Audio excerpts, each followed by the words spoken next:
చిన్న సాక్ష్యం పంచుకుందాము మంచిగా. నా పేరు జయపాల్, మా భార్య పేరు యశోద, మా అబ్బాయి పేరు ఇమ్మానువేల్. అంటే మా జీవితము ముందు ఎలా ఉండే ఒకసారి మీ ముందుకు పంచుకుంటున్నాను. నేను ఏ విధంగా మారాను, నేను ఏ విధంగా దేవునికి నమ్ముతున్నాను ఒక్కసారి పంచుకుందాము. నేను మొదటి సాక్ష్యము, నేను హిందూ, ఎవరు కాచమ్మ, పోచమ్మ, ఎల్లమ్మ ఆ స్థితిలో పుట్టిన వ్యక్తి.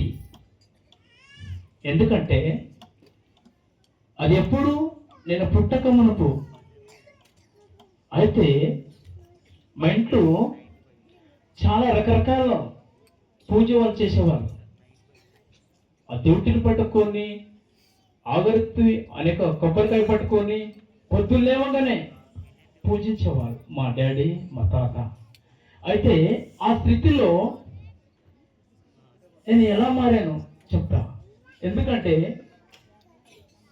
అసలు నేను పుట్టిన నుంచి మా కుటుంబంలో దేవుడు మమ్మల్ని దర్శించాడు. ఎందుకంటే ఎంతో కందిరి కానీ, పొన్నుమ కానీ, అమసులు కానీ అన్నీ చేసేవాళ్ళం. అయితే ఆ స్థితిలో నేను పుట్టాను. అయితే దేవుడు ఒకసారి నాతో మాట్లాడినప్పుడు నేను దేవునికి మా విలేజ్ దగ్గర రాసోల గ్రామంలో ఒక మలకయ్య, చిన్న నాగర్లో ఒక అర్జున్ పాస్టర్, ఆయన ఇద్దరి ద్వారా నేను మారాను. అలాగే కొంచెం చిన్నప్పటి నుంచి వాళ్ళ బ్యాగులు మోస్తుంటే బైబిళ్ళు, వాళ్ళ బ్యాగులు నాకు చాలా ఆశ చిన్నప్పటి నుంచి. అలాగే కొంచెం నేను దేవుని విషయంలో తెలుసుకొని అలాగే నేను చాలా పని చేసేవాడిని. నాకు ఒక జ్ఞానము, చదువు, నాకు స్టడీ ఏమి లేదు నాకు అసలు.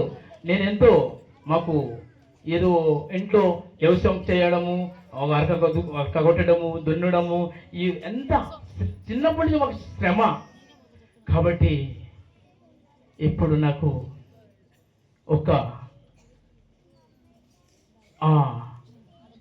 గోధులు కాసేటప్పుడు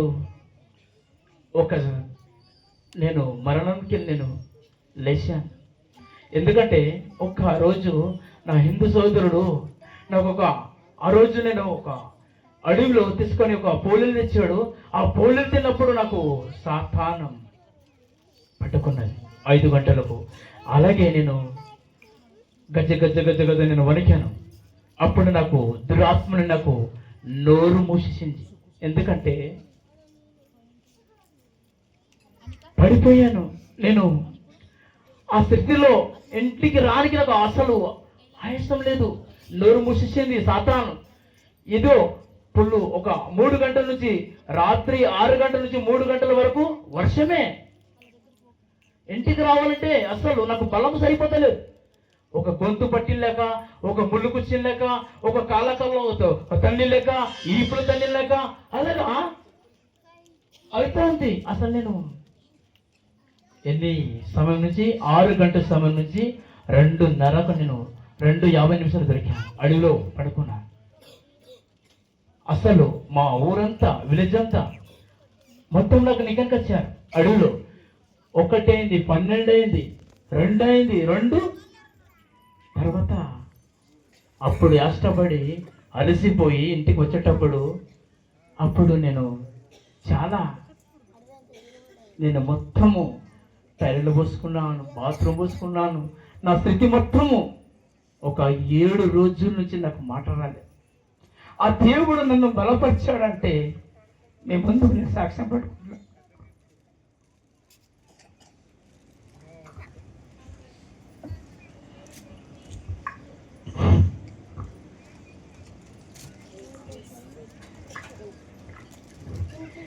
శ్రమలునైనా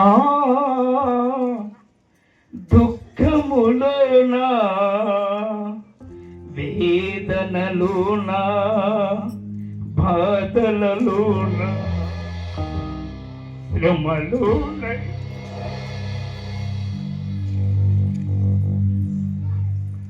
అలాంటి స్థితిలో నేను ముందుకు వచ్చి ఆ రోజు నుంచి నేను దేవుని సాక్షిగా నేను బ్రతకాలి. ఆ రోజు నుంచి నేను సువార్త చెప్పాలి. ఎవరు చెప్పకుండా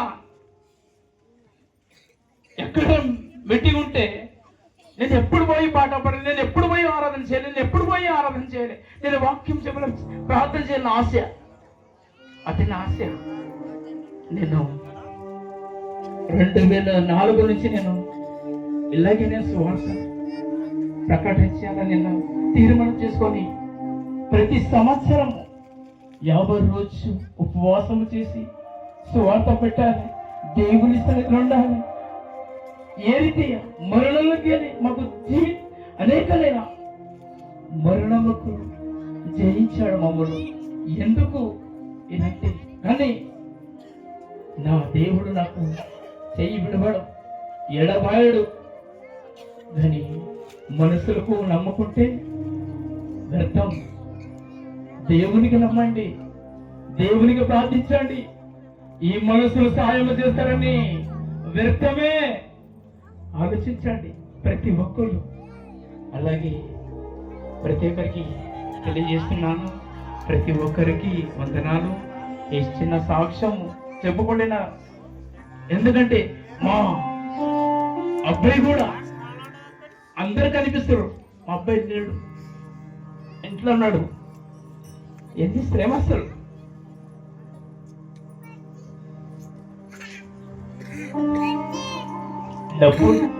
డబ్బు కాదు. ఎందుకంటే ఒక్కసారి దేవుని సన్నిధిలో వాడపడలే. అలాగే ఈ ఫాస్టింగ్ ద్వారా 4 సాక్షులు చూపించాడు. ఈసారి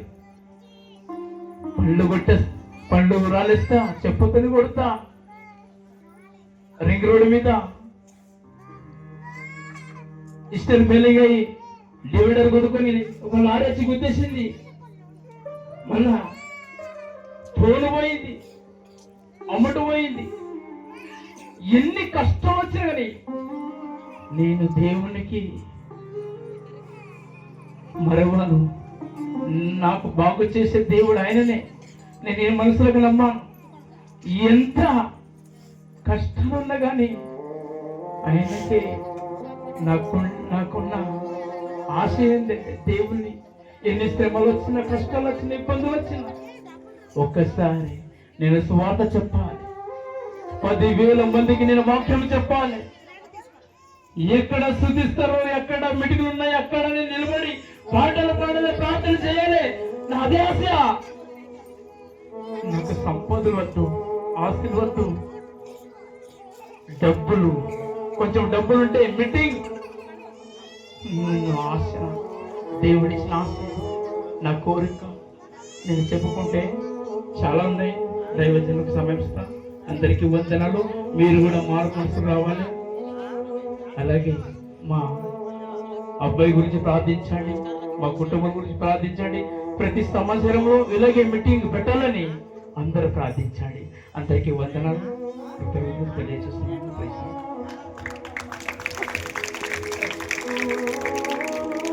ప్రార్థించండి. 50 రోజులు ఉపవాస కూడిక